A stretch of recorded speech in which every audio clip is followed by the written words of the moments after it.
नमस्कार, मैं हूं दिलीप चौबे। इnktober की यात्रा चल रही है। आज 8वां दिन है, अक्टूबर 8 है और पिछले 7 दिनों से मैं inktober के जितने भी लोग सोशल मीडिया पे शेयर कर रहे हैं उसको देख रहा हूँ, बहुत एंजॉय कर रहा हूँ। मेरे जो स्टूडेंट्स हैं Dilip Choubey school of arts के, वो लोग भी लगे हुए हैं। Every day in the morning, afternoon, जब भी उनको टाइम मिलता है वो भी कुछ ना कुछ बना रहे हैं और बहुत मज़ा आता है कि सेम टॉपिक को दूसरे लोग किस तरह से कंसीव करते हैं। अभी पीएस में देख रहा था, मैंने माता दुर्गा बनाई, कुछ लोगों ने कुछ और बनाया। तो एक ही टॉपिक पे एकदम अलग अलग पूरे विश्व से अलग अलग तरीके से लोग काम करते हैं और सारा ट्रेडिशनल आर्ट का मेला है। और आज 8वां दिन है तो आज का प्रॉम्प्ट है रेकलेस। तो रेकलेस थोड़ा लापरवाह जो वर्ड है ना, लापरवाही करना। अगर आप सक्षम हैं तब भी कभी कभी गलतियां हो जाती हैं। तो मैं अपने साहित्यों में देख रहा था, अपने माइथोलॉजी में देख रहा था, अपने जो पुराण हैं, अपनी जो किताबें हैं, उसमें से कुछ इंस्पिरेशन ढूंढ रहा था। तो मुझे अभिमन्यु का ख्याल आया कि अभिमन्यु इतना ताकतवर था और फिर भी चक्रव्यूह में वो फंस गया जोश जोश में। तो उसी को हम रेकलेस बोलते हैं या लापरवाही बोलते हैं। तो समय थोड़ा कम रहता है और भी बहुत सारे काम होते हैं, लेकिन मैं सवेरे उसको बनाता हूँ। और सिर्फ एक आर्ट वर्क नहीं है कि मैं सिर्फ पोस्ट कर दिया, मैं उसका एक प्रोसेस भी बता रहा हूँ ताकि जो नए बच्चे हैं जो इस फील्ड में आना चाहते हैं या हैं, उनको भी थोड़ा प्रेरणा मिले या मेरी टेक्निक्स उनको समझ में आए। तो एक ट्यूटोरियल टाइप का मेरा चल रहा है inktober। तो उम्मीद करते हैं आपको पसंद आ रहा है और अपने फीडबैक दीजिएगा, नीचे लिख दिया करिए भाई कुछ, तो उससे मेरे को प्रोत्साहन मिलता है। तो I am very excited, happy whatever I have produced in last 7 days. So today is day 8। चलिए स्टार्ट करते हैं।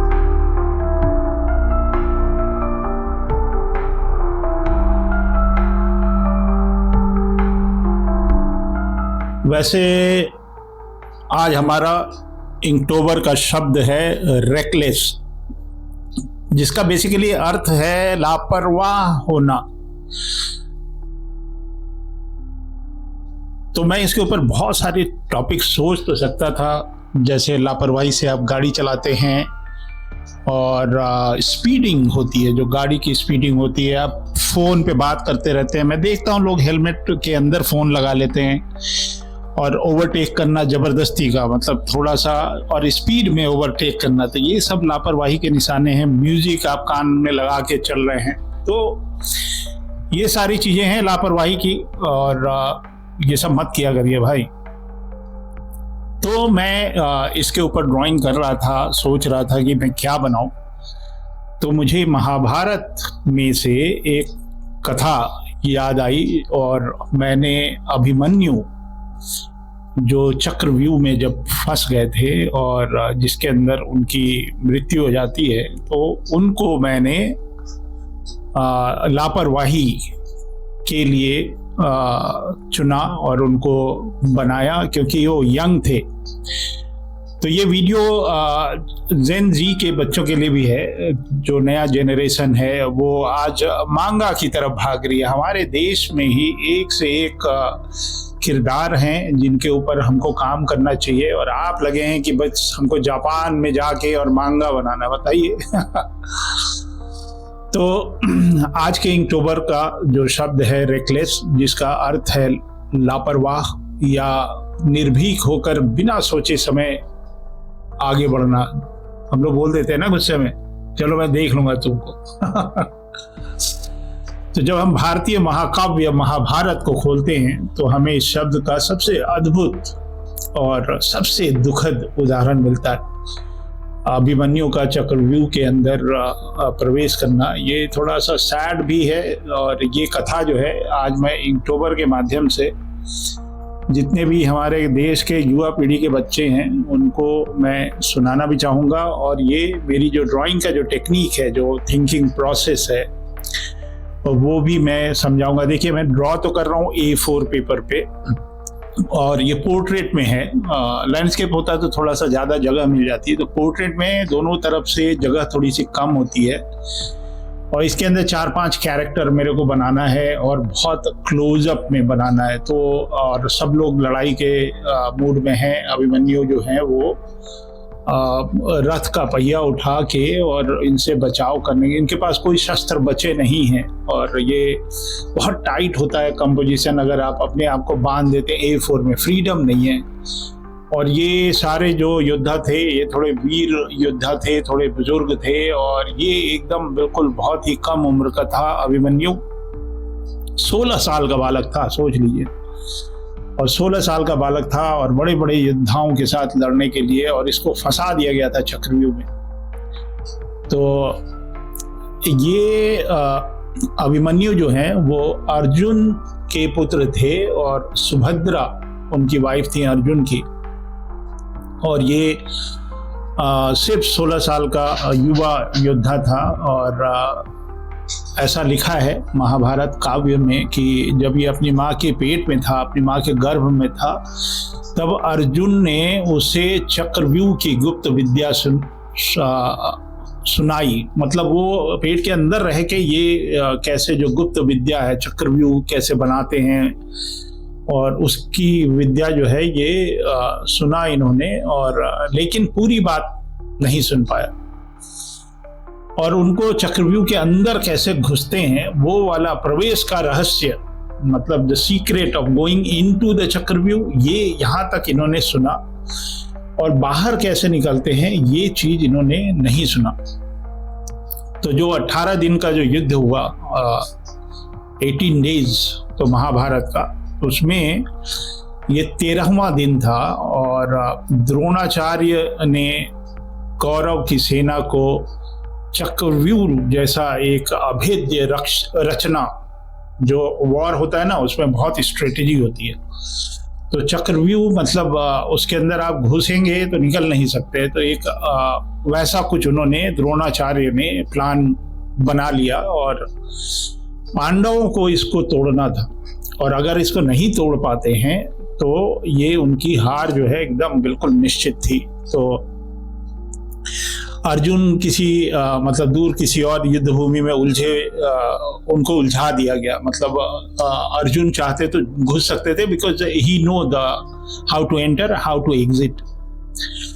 तो अर्जुन को किसी दूर किसी युद्ध में उलझा लिया गया, और सब लोग परेशान हो गए कि यार पांडव जो हैं जितने भी थे वो लोग, चिंता उनको हो गई कि चक्रव्यूह को तोड़ेगा कौन।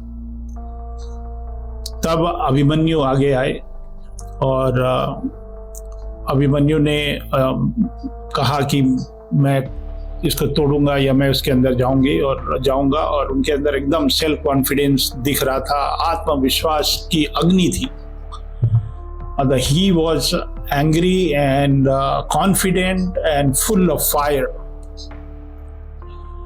तो देखिए पेंसिलिंग हमारी चल रही है, और ये जो सपोर्टिंग कैरेक्टर्स होते हैं, क्योंकि ये लोग राजा भी हैं, तो मेरे को ना उस तरह का इन लोग का एक्सप्रेशन भी बनाया जाता है। और ऑर्नामेंटल, क्योंकि भारत देश हमेशा से रिच रहा है, और राजा महाराजा जो हैं वो बहुत सुंदर से सजते थे, और वो वॉर के लिए भी जाते थे। तो वॉर के लिए अलग अलग उनके कपड़े होते हैं, और आर्मर्स जिसको बोलते हैं। मैं गया था उदयपुर, वहाँ पे मैंने महाराणा प्रताप की एक मूर्ति देखी, और वो युद्ध में जाने से पहले जो उन्होंने कवच पहने थे और बड़ी सी तलवार थी, ये सारी चीज़ें मैंने वहाँ पे देखी। हालांकि वो वैक्स म्यूजियम था, किसी दीवार, किसी एक किले के सामने ही था, लेकिन उसमें मैंने देखा जो आर्मर होते थे उस जमाने में बहुत हैवी होते थे। तो वही सब जो भी मैंने इधर उधर देखे हैं लाइफ में, वही सब अपने आर्ट वर्क में डालने की कोशिश करता हूँ। और कॉमिक इलस्ट्रेशन का बैकग्राउंड है, तो स्टोरी टेलिंग आता है, तो जेस्चर वगैरह, एनाटॉमी। एक किसी बच्चे ने पूछा भी अपने YouTube के वीडियो में कि अगर मुझे कैरेक्टर डिज़ाइन करना है तो मैं आपको टिप दे देता हूँ, आपको एकदम अंदर से सीखना पड़ेगा एनाटॉमी। अगर आप करेंगे तो खाली स्किन बनाने से नहीं चलता या आर्मर बनाने से नहीं चलता, उसका स्केलेटन जेस्चर आपको मालूम होना चाहिए और ह्यूमन एनाटॉमी अच्छे से मालूम होनी चाहिए। तो स्टार्ट एनाटॉमी से करी जाती है, बाद में उसके ऊपर कैरेक्टराइजेशन किया जाता है। तो एक टिप मैंने दे दिया, तो पहले पेंसिल से बना लेते हैं और वो कहानी भी पूरी करते हैं। तो अभिमन्यु एकदम आत्मविश्वास भर के, कॉन्फिडेंट होके आगे आए और उन्होंने कहा कि मुझे निकास का मार्ग नहीं पता, परंतु प्रवेश का ज्ञान है। प्रवेश, how to enter I know. तो ये पेंसिल मैंने कर दिया। अब इसको ना, ये ब्रश है, देखिए अगर आप इसको कुछ वीडियोस में मैंने ढंग से बताया नहीं है कि ये ब्रश पेन नहीं है, ये जो ट्रेडिशनल ब्रश होता है ये बिल्कुल वही ब्रश है और मैं इसको इंक में डिप करके बना रहा हूँ। और आपको लगता है कि ये non stop never ending ink है इसमें। हमने जो मैं अपना ब्रश लेके और इंक में डिप करके और लाता हूँ, उससे मेरा फुटेज बहुत लंबा हो रहा था, तो वो पार्ट हमने काट दिया है एडिटिंग में, जहाँ पे मैं ब्रश को इंक में डुबो रहा हूँ। तो ये नॉन स्टॉप चलने वाला ब्रश नहीं है, कोई इंक ब्रश पेन नहीं है, ये नॉर्मल सा ब्रश है। मीशो से खरीदे थे, 250 के 3 मिलते हैं भाई, आप देख लेना। और इसको चाइनीज कैलीग्राफी ब्रश बोलते हैं हालांकि। तो इंकिंग है, इंकिंग का मजा लीजिए और मुझे बहुत आनंद आता है इस ब्रश से काम करने में। और आप देखिए कैसे मैं थिक एंड थिन करता हूँ, कहाँ पे शैडो होता है, और इसमें इंक वॉश वगैरह नहीं करता हूँ, प्योर इलस्ट्रेशन करके आपको दिखाते हैं। तो कथा हमारी चल रही थी। उन्होंने बोला कि मुझे अंदर जाने का रास्ता पता है, लेकिन चक्रव्यूह मैं तोड़ सकता हूँ या तोड़ दूंगा, और जो भी हमारे पिताजी अर्जुन से जो मैंने सीखा वो विद्या जो है वो व्यर्थ नहीं जाएगी। और सभी बड़े योद्धा, भीम, युधिष्ठिर, नकुल, सहदेव उनके पीछे खड़े होकर वचन देते हैं उनको कि आप जाओ और तोड़ दो चक्रव्यूह, बिकॉज उन्होंने बोला कि मैं चक्रव्यूह तोड़ सकता हूँ। लेकिन किस्मत देखिए, जैसे ही अभिमन्यु भीतर गया, जितने पांडव थे, भीम, युधिष्ठिर, नकुल और सहदेव, अर्जुन तो कहीं बिजी थे, किसी और वॉर में लगे हुए थे, तो इन सबको जयद्रथ ने रोक लिया। जितने और पांडव जो थे उनको रोक लिया जयद्रथ ने। और जो पूरा चक्रव्यूह था, चक्रव्यूह मतलब आर्मी ने ही इस तरह से अपना एक पजल टाइप का बना रखा था, जिसके अंदर से निकलने का रास्ता आपको समझ में ही नहीं आएगा कि किधर से निकलना है, जैसे भूल भुलैया होता है ना, उस तरह का। तो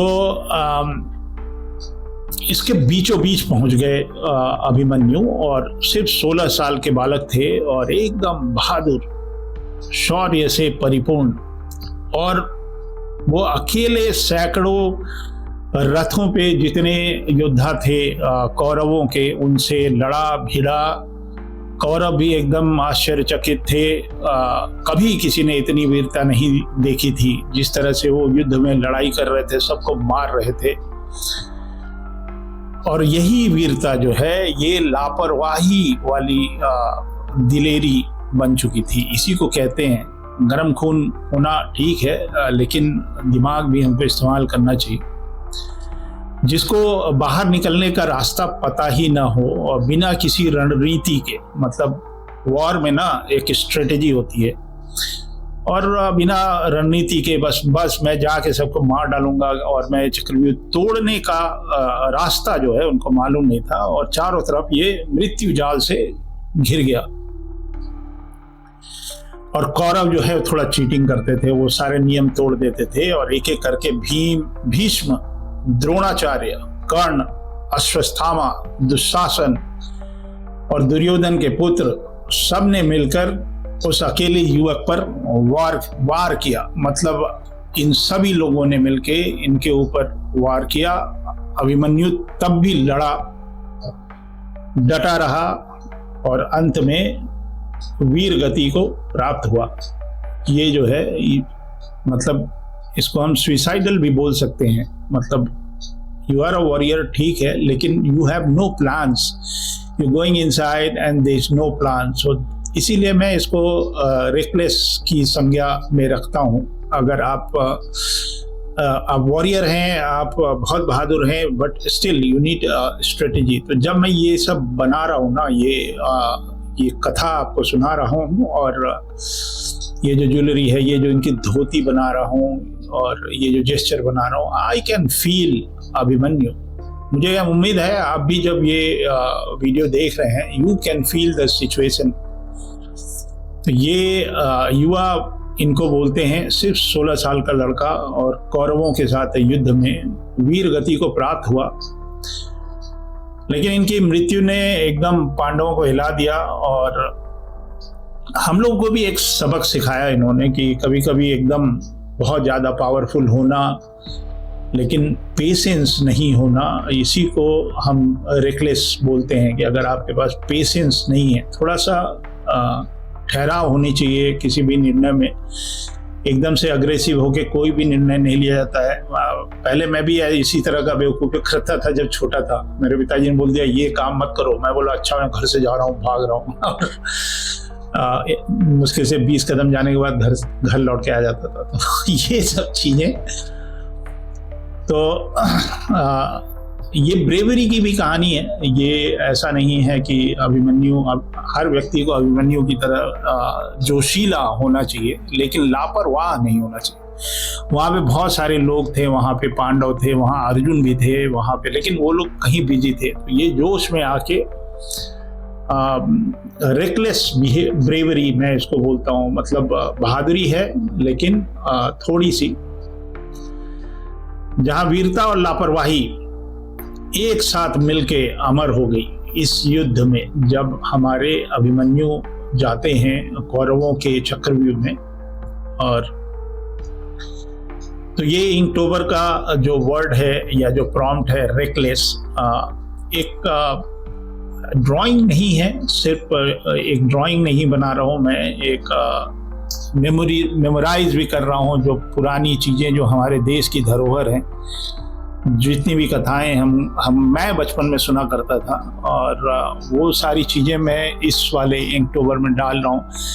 बहुत कम टाइम मिल रहा है, मैं थोड़ा बहुत पढ़ाई कर पा रहा हूँ, थोड़ा सा इधर उधर देख पा रहा हूँ, लेकिन अब सवेरे उठते हैं, एक टॉपिक होता है, उस टॉपिक के ऊपर आपको ड्राइंग करनी है, और मैं चाहता हूँ कि ये जीवित रहें ड्राइंग यूट्यूब पे। अगर मैं एक ड्राइंग बना के और फेसबुक पे डाल दे रहा हूँ, जस्ट वन आर्ट वर्क, तो उसके अंदर सीखने की प्रक्रिया नहीं हो रही है। बीइंग अ टीचर, मैं चाहता हूँ कि जो हमारे स्टूडेंट्स भी हैं, जो भी हम समय लगा रहे हैं, वो कहीं डॉक्यूमेंटेड भी हो जाए, और कुछ बच्चों को प्रेरणा भी मिले। हमारे जितने भी बच्चे हैं वो सभी लोग ड्रॉ कर रहे हैं इनक्टोबर जैसा हर महीने में कुछ ना कुछ आर्ट फेस्टिवल होना चाहिए, जिससे सभी लोग मोटिवेटेड रहें। तो ये बहुत सारे किरदार हैं इस युद्ध में। अब मैं चाहूँगा कि जितने भी आज के युवा पीढ़ी के बच्चे हैं, वो इस प्रसंग को, ये जो युद्ध हुआ था जिसमें अभिमन्यु गए थे, आप लोग एक बार उसको पढ़िए, और पढ़ने के बाद मुझे एक सवाल मैं आपके लिए छोड़ जा रहा हूँ कि इनकी अभिमन्यु को जब वीर गति प्राप्त हुई थी, तो इनको किसी ने पीछे से गदा जो होता है ना, मेस जिसको बोलते हैं अंग्रेजी में, गदा से इनके ऊपर प्रहार किया था, इनके सिर पे। तो ये आपके लिए एक क्विज टाइप का है, पता करिए, देखिए कि आपको पता चल पाता है कि नहीं पता चल पाता है। तो ये एक छोटी सी एक्टिविटी भी हो गई, और बहुत ऑथेंटिक मैं रिसर्च करना चाहता हूँ जब भी कोई ड्राइंग करता हूँ। अभी जब मैं पीएस के लिए दुर्गा जी की ड्राइंग कर रहा था, तो मैं गुप्त कालीन कुछ मूर्तियाँ थी, उनको देखा, और वहाँ से मैं प्रेरित होके और तब जाके मैंने उसको बनाया। अभी भी आगे भी जितने प्रॉम्प्ट हैं, उसको मैं कोशिश करता हूँ कि हमारे किसी पौराणिक कथा या जो सत्य घटनाओं पे आधारित है, उससे कहीं ना कहीं उसको जोड़ूं, और जोड़ने के बाद तब उसके ऊपर मैं काम करूँगा। तो एक जो काम मैं या being an artist for comic industry for so long, जो मेरा एक दायित्व था कि जो हमारे देश के जो कहानियाँ हैं, एवीजीसी की बात कर रहा हूँ मैं, उसमें हम लोगों ने बहुत ज़बरदस्त काम नहीं किया है। थोड़ा बहुत जो भी काम हुआ है वो अमर चित्र कथा ने किया। मैं तो राज कॉमिक में तिरंगा बना रहा था, तो कुछ रह गया है कर्ज देश का, तो वो मैं कोशिश कर रहा हूँ उतारूँ। और इसी माध्यम से कम जो यूट्यूब के माध्यम से, और भी बच्चे जो हैं जो मांगा की तरफ भाग रहे थे, उनका मैं आह्वान करता हूँ कि आइए जरा, अपने देश के ही इतने टॉपिक रह गए हैं उस पर काम कर लें जरा। स्कल्पटर में मैं देखता रहता हूँ मूर्तियां जो हैं वो 1000 साल पहले, 1500 साल पहले जिस तरह की हमारे पुरखों ने मिट्टी तो नहीं, पत्थर में कार्व करके बना दिया, उतना तो हम पेपर पे नहीं कर पा रहे हैं। और मांगा तो ऐसे बना रहे हैं जैसे जापान इज कॉलिंग यू, कि कल ही चले जाओ टोक्यो। हमारे देश में एक से एक योद्धा रहे, और अर्जुन है और कर्ण है। तो ये कर्ण की कथा भी बहुत जबरदस्त है, और कवच और कुंडल की, और दुर्योधन है, मतलब शकुनी मामा है, तो भीष्म पितामह है, तो मतलब अंतहीन है। रामायण में तो इतने किरदार हैं कि एक जन्म चाहिए उन सारे किरदार को बनाने के लिए। तो और हर जगह की कहानियां हैं, बहुत सारी कहानियां हैं। वो सारी कहानियां तो इसमें नहीं आएंगी, लेकिन कुछ कर रहा हूँ, कुछ लोगों को प्रेरित कर रहा हूँ, कुछ एवीजीसी के लिए कुछ काम कर रहा हूँ, कुछ कॉमिक पे काम कर रहा हूँ, और लोगों को ट्रेन कर रहा हूँ। मेरी क्लासेस भी चल रही हैं, और एक ऐसे ही हमने काफ़ी दबाव था। काफ़ी लोग हैं जो एक्चुअल में प्रोफेशनल्स हैं, और वो उनके पास समय थोड़ा सा कम रहता है, वो टाइम क्लास होता रहता है। और इस वजह से हमने एक क्लासेस सैंपल के लिए पहली बार मैंने कुछ किया था कि शाम को 8 बजे से 10 बजे तक मैं बच्चों को पढ़ा रहा था। उसमें करीब 20 बच्चे हैं, और हर देश के हर कोने कोने से बच्चे हैं, मतलब लगभग हर राज्य से सारे बच्चे हैं जो पढ़ाई कर रहे हैं। और उनका अभी सिर्फ 1 मंथ कंप्लीट हुआ है। अब वो लोग डिजिटल आर्ट पे लगे हैं। मुझे बड़ा अच्छा लगता है, जो लोग कभी डिजिटल टूल्स नहीं टच किए थे, और वो सिर्फ 1 महीने में, और उनके अंदर जो परिवर्तन हो रहा है वो मैं देख रहा हूँ। और सारे स्टूडेंट बहुत खुश होते हैं जब वो कोई चीज़ अचीव करते हैं। और स्टूडेंट की कोई समय सीमा नहीं है, अगर मतलब उम्र की कोई सीमा नहीं है। तो हमारे यहाँ कम उम्र के बच्चे भी होते हैं, और 40 के ऊपर वाले भी लोग होते हैं। और I can see the difference. अकेले ही थे, मेहनत कर रहे हैं, और कर चुके थे, मतलब इतना मेहनत किया मैंने विदेश में भी, विदेश की धरती पे।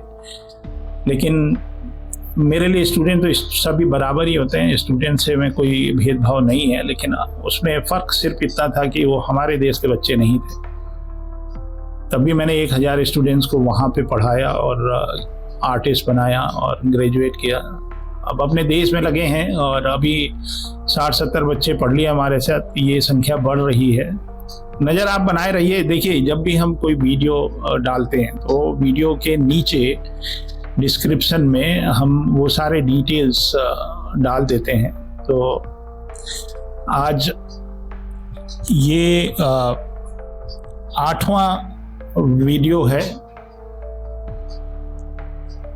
और 8 अक्टूबर है आज, और 13 अक्टूबर से और मेरा एक नया बैच शुरू हो रहा है, जो कि शाम को 5 बजे से 7 बजे तक चलेगा। और जो उसके बाद वाला जो बैच है वो 8 बजे से 10 बजे तक चलता है। तो आप रूटीन मेरा समझ लीजिए कि सवेरे उठ के मेरे को एक वीडियो बनाना, ये वीडियो भी कम से कम आधे घंटे के आसपास का तो वीडियो होता ही है। तो इसको बनाना, इसके अंदर इंक करना, इंक करने के बाद फिर उसको एडिट करना, एडिट करने के बाद रेंडरिंग करना, और फिर रात को शाम को 6 बजे इसको हम कोशिश करते हैं अपलोड करने का। अभी तक एक दिन भी आप देखे होंगे लेट नहीं हुआ है, शाम को 6 बजे मतलब 6 बजे।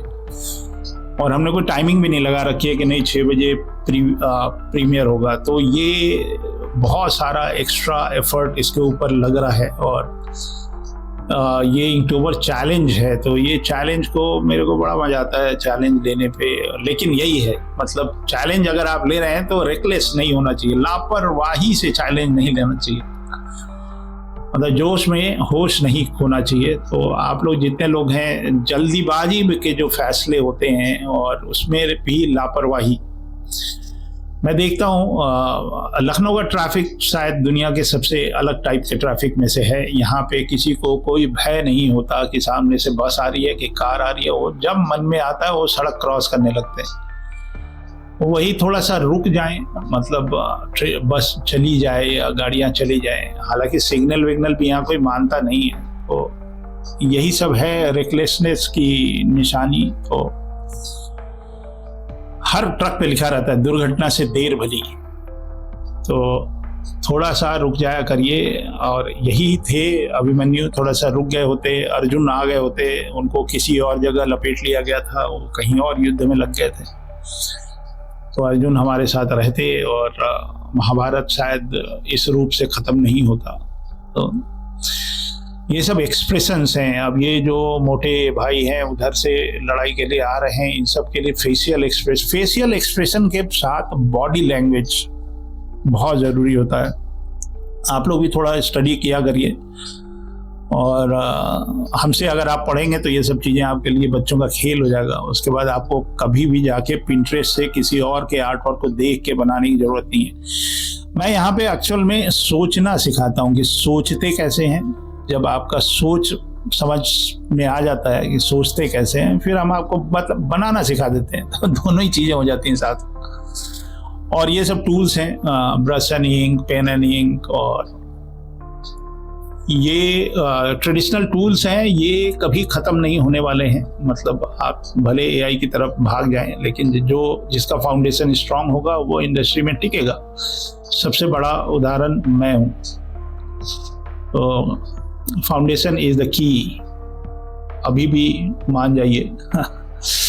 तो ये ऑलमोस्ट डन हो गया है, और मैं थोड़ा बहुत रेंडरिंग टाइप कुछ ईंट पत्थर टाइप का कुछ यहाँ नीचे गिरा दे रहा हूँ। और इसमें मैं कोई अलग से कुछ इंक वॉश वगैरह नहीं कर रहा हूँ, क्योंकि ये लंबा वीडियो बन गया। हमारी तरफ से बहुत टाइम लगता है, पेशेंस बहुत चाहिए, और मैं इसके साथ और इसके अंदर टाइम नहीं दे पा रहा हूँ। तो कभी होगा तो इसी को डिजिटली पेंट कैसे करते हैं, ये स्कैन रहेगा मेरे पास, तो मैं स्कैन करके इसको रख लूँगा, और कभी डिजिटली पेंट करके आपको दिखा दें कभी आगे चल के। तो आप इसी तरह अपना प्रेम बढ़ाए रहिए, बनाए रहिए। और अब मैं इसमें अपना एक हस्ताक्षर कर दे रहा हूँ। ये हैं दिलीप चौबे, और ये inktober 2025 है, और आज का दिन है 8, तो डे 8 है। Reckless for the topic. उम्मीद है आपको पसंद आया। मिलते हैं कल, तब तक के लिए जय हिंद।